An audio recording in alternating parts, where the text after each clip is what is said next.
Hello everybody, welcome back to Spruverse, my scale model universe. People of Earth, welcome to part 8 of Build the Helios 1650 Scale Enterprise D. This is really coming along now, and I think from my last report you could see that we've really started to put the elements together that will allow us to really proceed to what I'm considering to be stage 3, the final stage of putting this kit together. Now, by no means does that mean we're close to the finish line. We are not. It's not even as though it's 10 steps forward and 1 step back, or 1 step forward and 10 steps back, I should say. But it's about refining things now and getting things dialed in before we close things up and start putting out the bat signal to low for masks. But I thought what we'd start today is we'd talk about the sort of the business end of this, I like to call it. So I wanted to take a look at the pylons and the nacelles and talk to you a little bit about what we're doing to get these lit and to get everything in there. Now we've done very well, and so what I have in front of me here is I have I guess this would be, if you're standing in the back of the ship, this is the left nacelle. If you're standing in the front of the ship, this is the right nacelle. So you pick which side you want this to be. But I've got it lit up for you for a couple of reasons. One is because I wanted to talk about diffusion.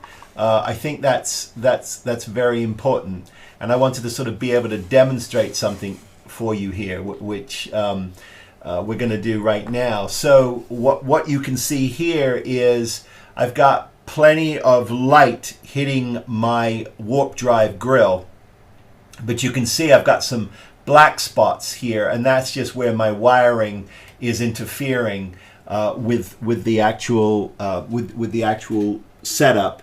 And that's okay, we're going to dial that in. But what I wanted to show you here is I've got some fiber fill here on the bench.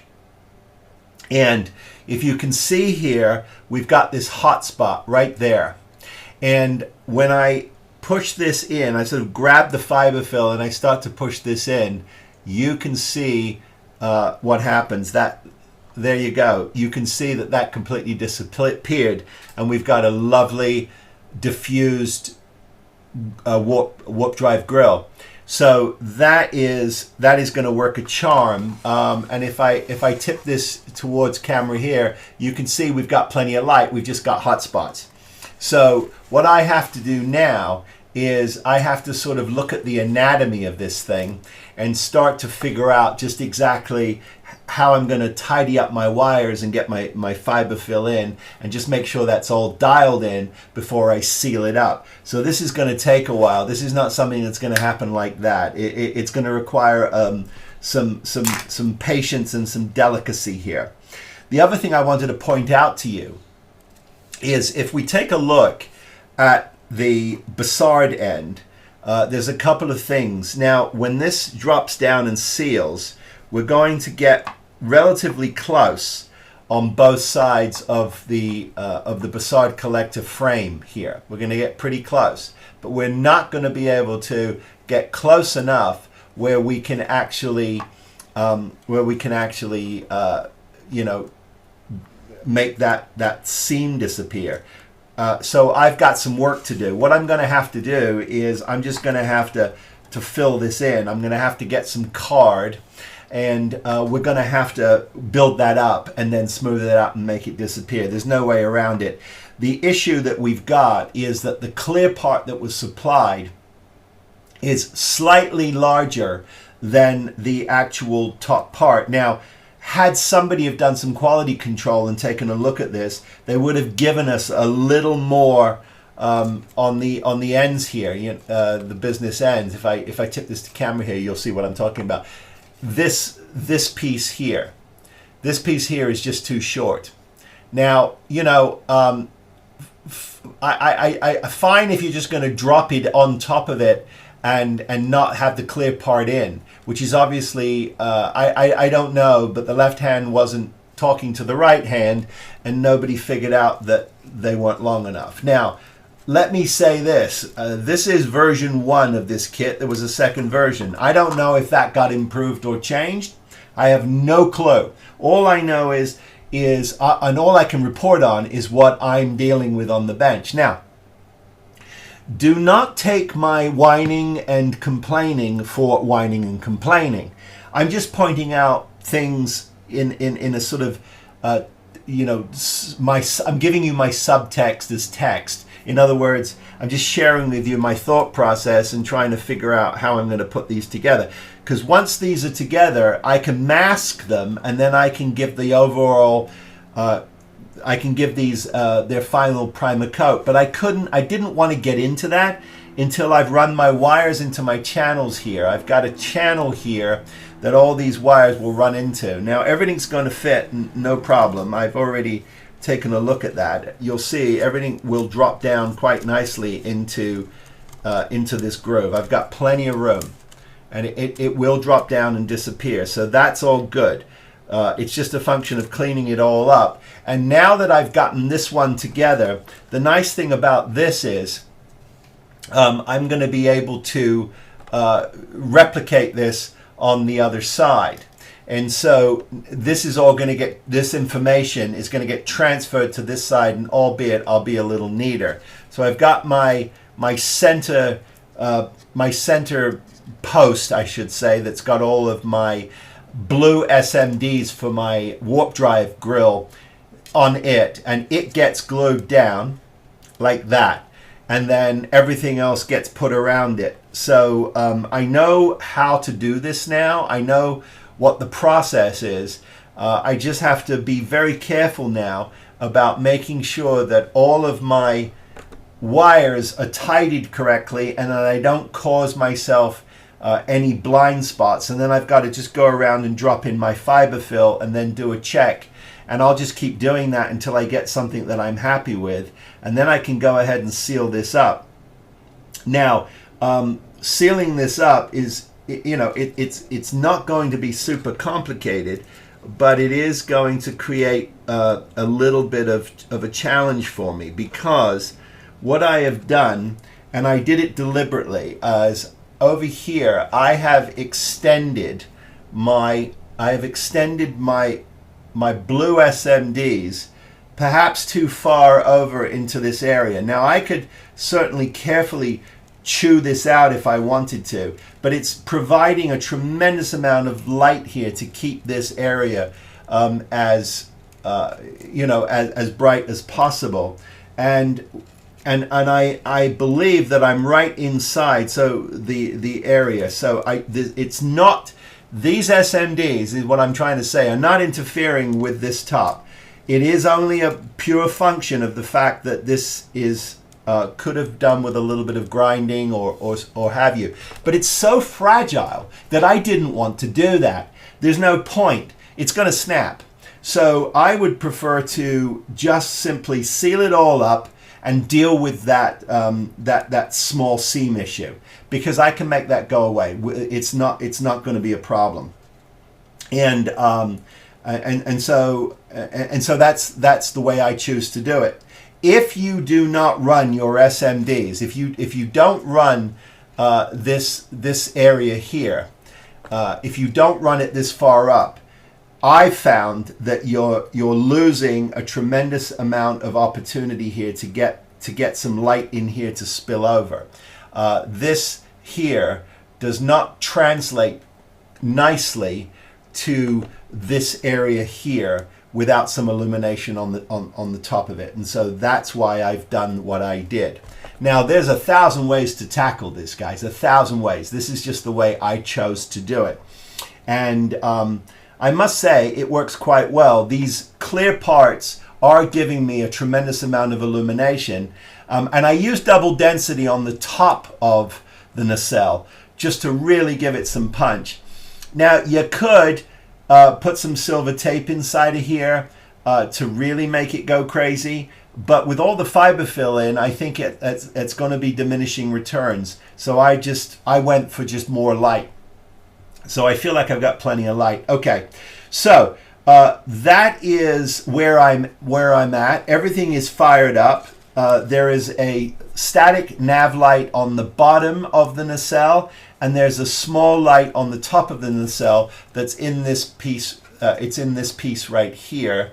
It's in this piece right here, and that's been masked off, but it lights up beautifully. And that's all been, as you can see underneath, I've made it all, it's all light blocked with some slick tulips, so that'll all go away, and that will take care of that piece. And so what I've got, and of course my Bassard collector is in, and I've got masks to mask this up. So that will be what I'm doing next. Okay, so my challenge for today is to get the fiber fill in here so that I have a nice diffused warp grill, and then to get this sealed up, and then once it's sealed up is to get the seam taken care of, and I've got to do that on both sides. And once that is done, I can get this primed, and then I can get my French blue base coat on here, and we will be ready to go. Now, once I have done that, there's absolutely no reason on the planet why this cannot be attached to the star drive. There's no reason at all, and because it can all be worked on together. I've also got some elements that I have to put on here. There's a grid element that goes across the top here, right across here on both sides. And I've got that. I will lay that down, and then I believe I've got some phaser arrays, some small ones that don't do anything. They are there, but they should be on this pylon. I'll double check where they belong. Okay, a quick jump in here before I commit to sanding this to final and then getting a primer coat on it and then the blue on it. They are together now. This one this one is sealed and good to go. Very happy with it. Everything is working. I've just got a couple of stray fibers that I will go around and trim off. Here is the one that I've just completed. I've got to glue this down, but I wanted to show you just a couple of shots of this. Here's the overhead. So the Bassard collector is good, and you can see I've got nice even blue effect for the warp drive, and here's the side view of it, nice and clean. Everything is as it should be. I'll tip that so you can see the light is evenly distributed around the whole of the Bassard. So that is a result, and we are done. So all I'm going to do now is get this all sealed up. The only thing I'm not going to do right now is attach the Bassard collector. I'm going to do that in just a minute. I have cleaned up this side here. I wonder if I can, yeah, I probably can show you what I've done. Yeah, that's good. So you can see that's my gap is perfectly filled and nice and smooth. So everything is looking really clean. I'm super happy with it. Not as complicated as I thought it could be. Clearly my wiring job on this one is far superior to this one, although, you know, the ugliness is inside. You're not going to see it.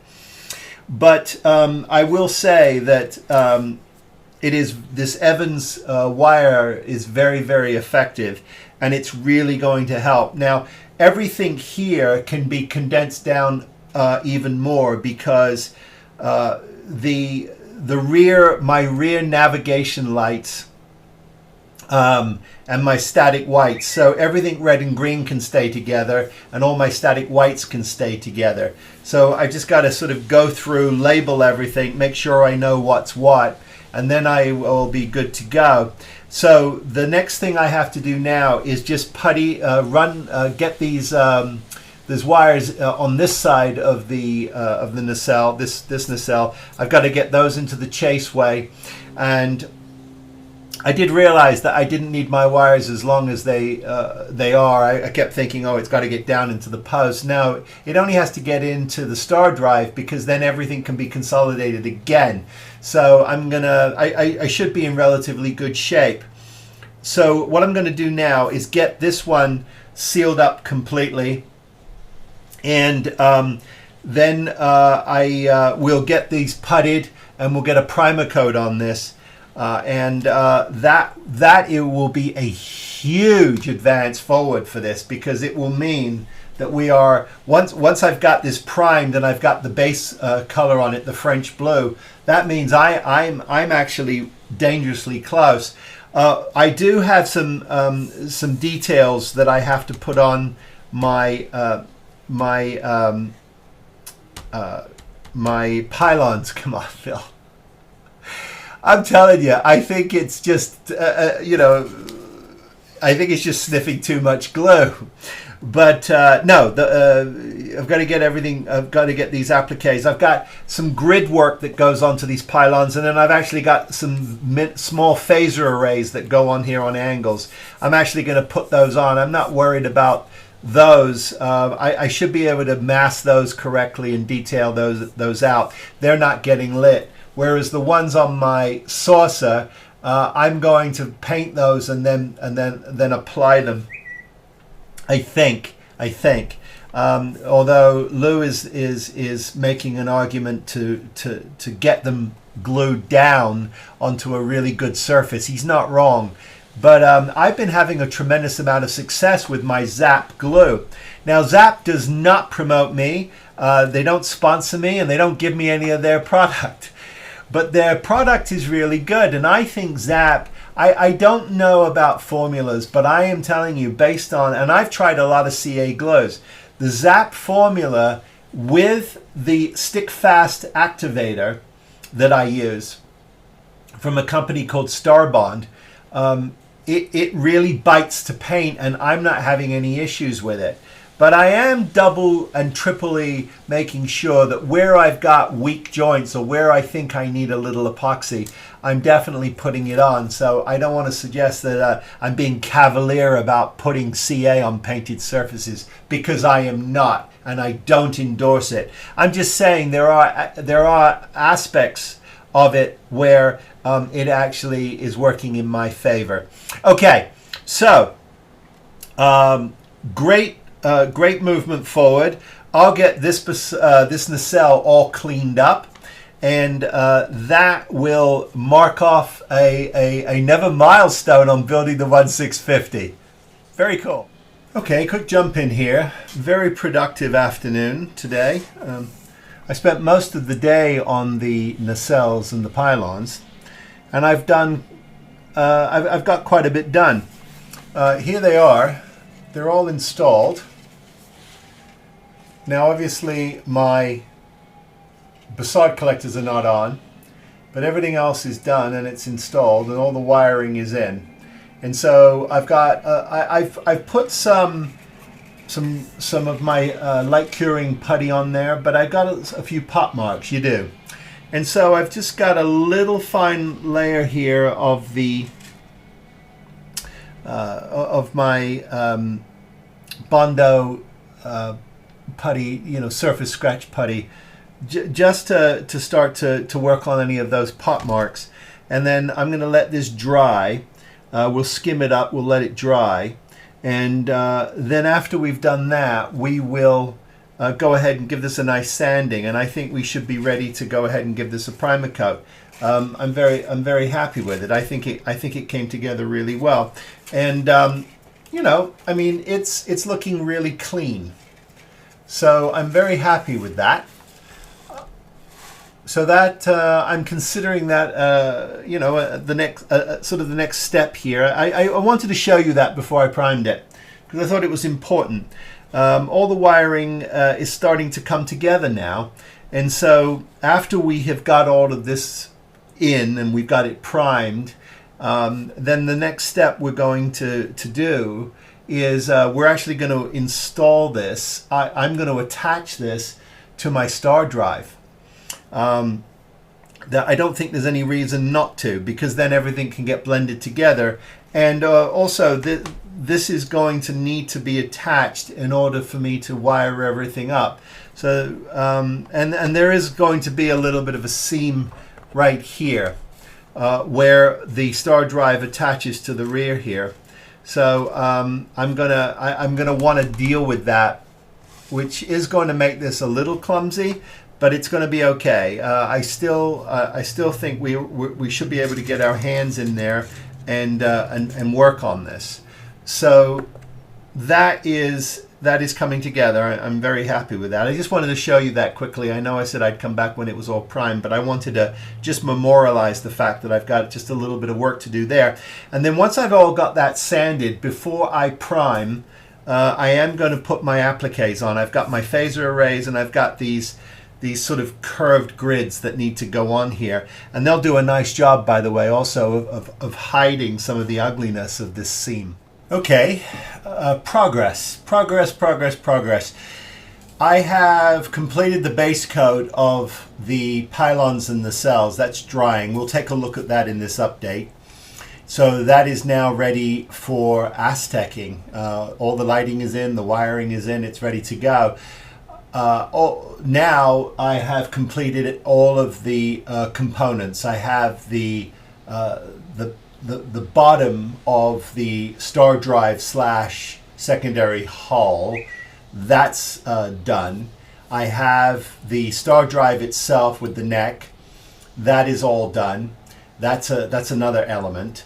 Obviously I have my pylons connected to my nacelles. That's another element. And then I've got the top and the bottom of the saucer. So everything now has a base coat of the French blue. This is the Rust-Oleum. It's a satin. And then this is all going to get masked, and then part 1 of the Aztecing will happen as soon as my masks arrive and I can get going. Now that is going to be I would say a good week of work to do that very carefully and very methodically and make sure that we get everything done. Once those elements are done, it's just a function then of starting to look at what can be assembled, what will need to be decaled before it's assembled. The thing of it is once all the elements are together, the nice thing about this kit is that it all goes together quite seamlessly. And of course, because the saucer on the D separates, you have these very clear lines of demarcation where the star drive connects to the saucer. You are meant to see those connection points. So there's no blending or puttying that has to be done there. So that's a good thing.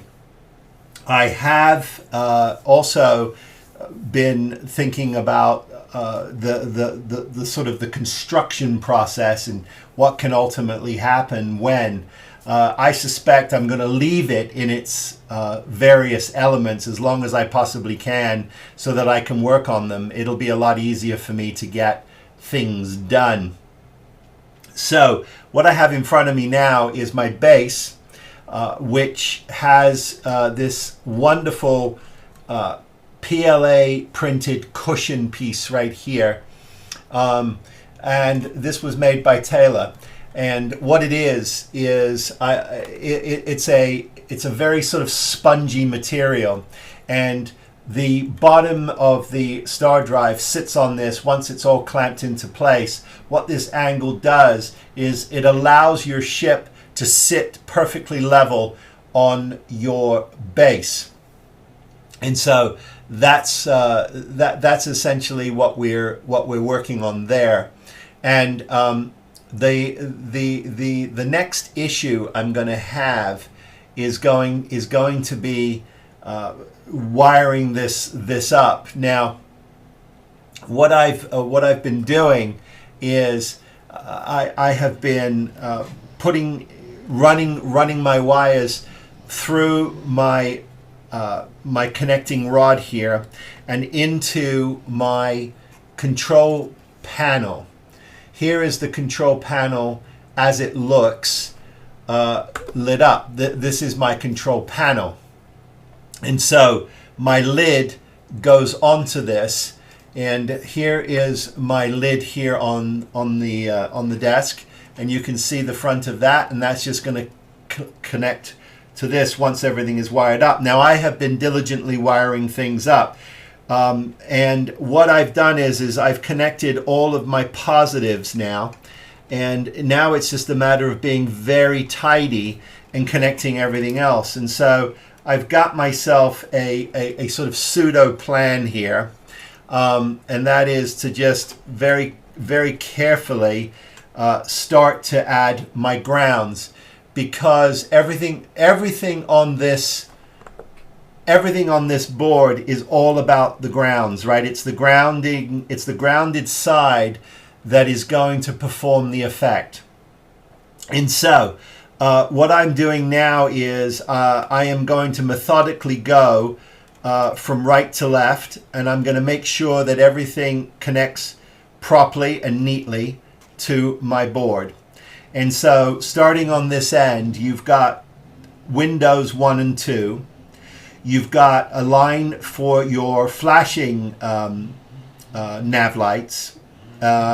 You've got position lights 1 and 2. That's just essentially because you don't want to overload a circuit. Everything is resisted, right? So the board itself is running 12 volts.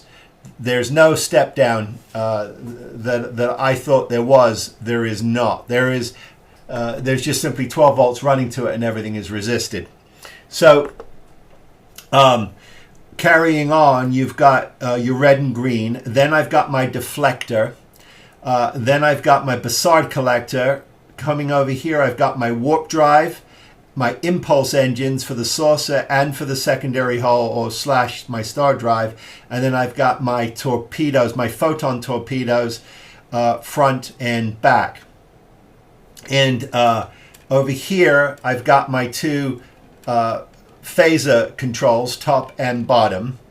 And so once I sort of identify which one is which, everything is going to be connected. The whole thing is going to be connected once I drop in my the bottom of my secondary hull.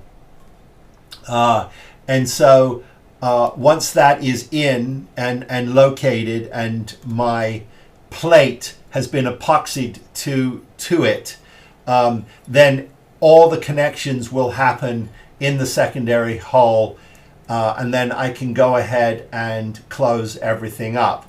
That means that I have nothing else to worry about here on my control board.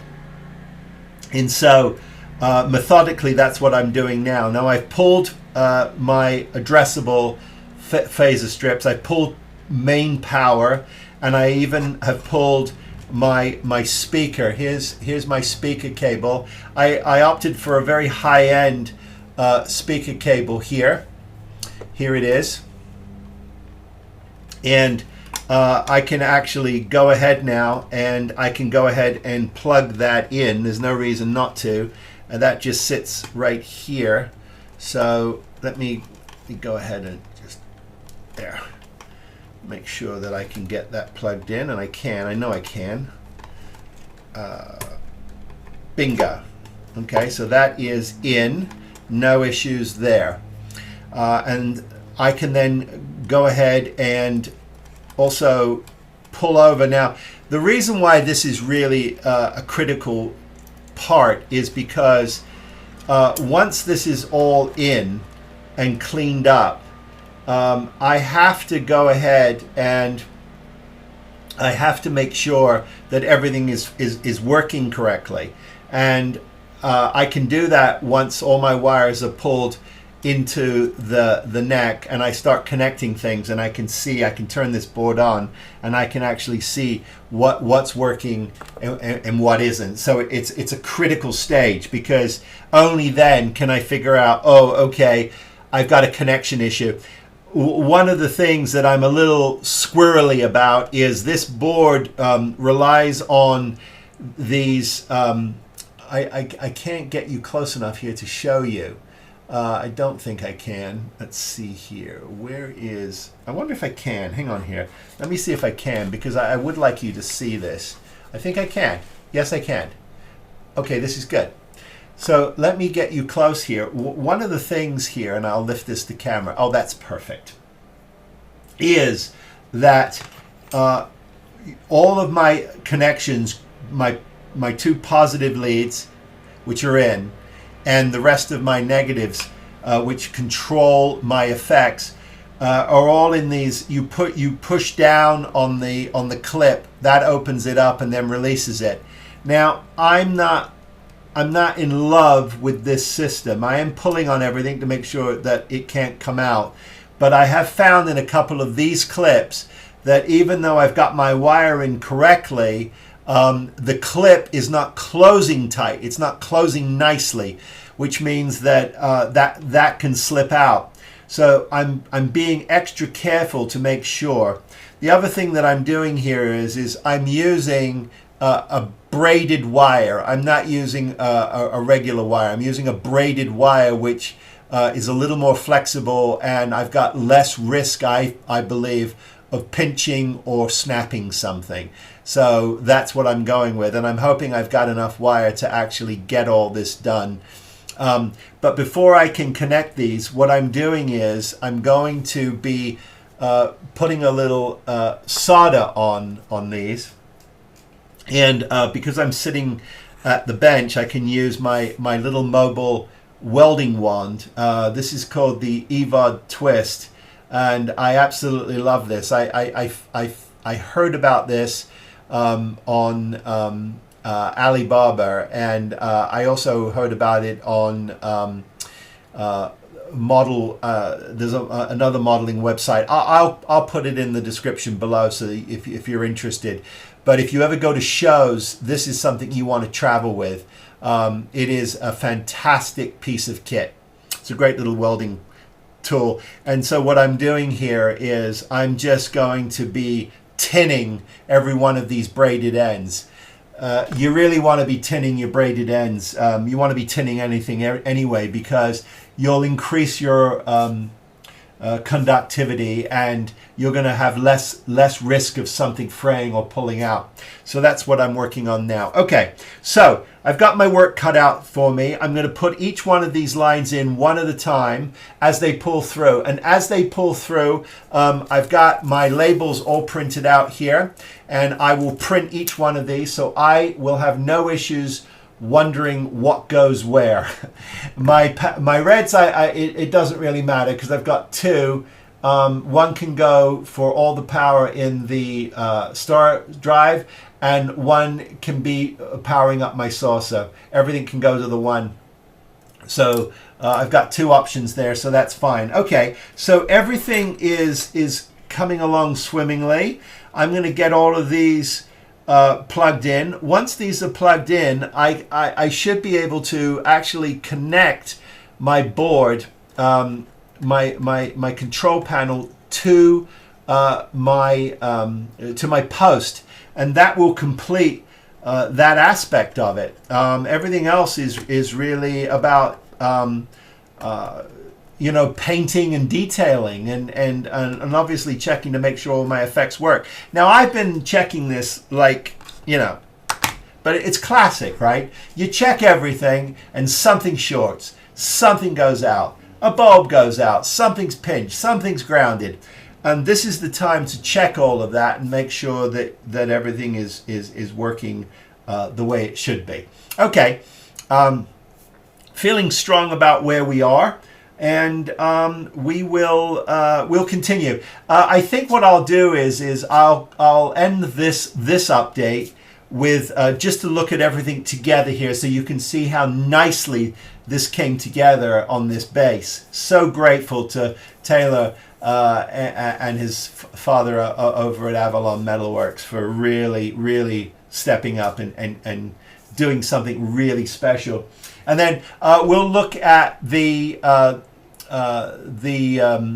the nacelles and the pylons all together with its base coat, so you will have seen all the elements. And I think that will be a great place to end this update. As you can see, everything is together, everything is wired up. I've got my static red greens installed. The nacelles are all enclosed, installed. I've masked them. They've got their base color on. I'm calling them the copper concertinaed parts that go on before the Bussard collector goes on are on. So they just they'll install like this, and that completes the Bussard. So I'm very, very, very happy with that. Those are all ready to go, and I've tested everything, so everything is working. I have got just a couple of little cleanup things. I've got a little edge here. I'm gonna resand this little edge right here. Yeah, this edge right here. I'm gonna just give that a little bit of a cleanup, and then I should be good to go. And then the only other issue I'm going to be dealing with is just a little bit of cleanup on this edge here. Just this edge here. I've got just a little bit of sanding to do and clean up, but other than that, they are good to go. So I'm very, very happy with that, and they're looking really cool. As promised, as advertised. So I'm ready for paint. No pressure, Lou. Okay, so then let me take you over to this shot here. Here's my base with my control panel installed. This is my control panel, and this is it installed. So everything is wired up to the post, through the post, and what I've done, which I'm super happy about, is I've got everything together, and everything is labeled now. And this is a very important part. This gasket here, what it does is it allows the ship, which has this very distinct angle, to sit flush on the model, and it keeps it square. So once that gets this plate on top of it like this, that will get epoxied down, and that is quite a significant amount of weight. So that has to be epoxied, and that will allow that to sit square on top of the model. And of course, as you may recall, everything is lit for the star drive, including lights for the lower part. So I am ready to go there, and everything has been tested, and it is nice and tight. So I am very, very happy with that result. Okay, so what happens now, he asks. What I have to do is I have to just do some final detail touch-ups here, just because I want to clean these up. And then I am going to, I will install my Bussard collectors. I will install them. The reason why I'm going to install them is because I need to make sure that when I start my Aztecing, that I get everything even and everything looks correct. I don't want to put a detail and stick it on, and then perhaps have a panel line or a plate or something not look like it lines up. I want everything to blend as well, so they will go on. And I do have some masks from Lou to actually protect those. The only other thing I'm thinking about doing is, with a little bit of my my Comart smoke, I'm just going to kiss the very edge of this Bussard collector with just a little bit of smoke, just to give it a little bit of character. I don't want it to look clean. I want it to look a little filmic. even though, you know, I don't want it to look pristine. I need it to look like that. The filming miniature has that on it. Now, I don't know if that is aged because it was aged, or because it's there to create a little bit of drama when you look at it. I'm not sure, but I'm going to add it because I think it'll make sense. That now means that I am ready for Aztecing, ready to go. And so this will conclude the part date update. If I don't have anything to report next week, I'm going to shift gears and go to something else. There is something bubbling that I'm sort of excited about. I've been having some conversations with a couple of my cohorts. And if it comes together, we'll do that next week. But if that doesn't come together, we're going to start another model, or we will finish the stun gun. I haven't decided what I want to do, but we'll do something. But everything has come together quite nicely. I'm very happy with everything. The board wired up quite nicely. It's a little tricky to get all of those wires through my control panel and up into the post, but you can do it. You got to take your time, and then make sure I've labeled everything as I went. I put everything inside the control panel very neatly, so I'm very happy with that. And Wayne, I know you'll be happy with that as well, because wire tidiness is a big thing for him. Really enjoying this, but I am excited to get going now on painting, because then that means you're ready for final assembly, and we can put this sucker in the books. Very excited. Now, I don't want to be cavalier about this, because the painting aspect of this is going to be several weeks, that I'm sure of. But if I put in some good solid days, we should be able to crank it out. It's just a question of taking my time and getting even coats for everything. I do think we've got some color matches now for the next gray. The next gray. You know, we thought it was going to be a royal gray, but I think we're going to move to something else. Don't know. I'm waiting for my guru, the great Lou Del Meso, to tell me officially that we're using this other color, and I want to use it, because not that I'm not capable of picking a color, but he's got an amazing eye, and I really trust it. And for this, I want it to look absolutely perfect. So there you go. That is the Part 8 report in the books. Hey, if you want to get a hold of me, I'm spruverse@gmail.com. I post most days on my Instagram account. I'm at Spruverse. You can buy me a cup of coffee. The link for that is in my channel page. I use that money for charitable builds and other things around here. So that is also appreciated. But hey, as always, I wish all of you, please be safe, be well, build something, and I'll see you next time. Take care, everybody. Be well.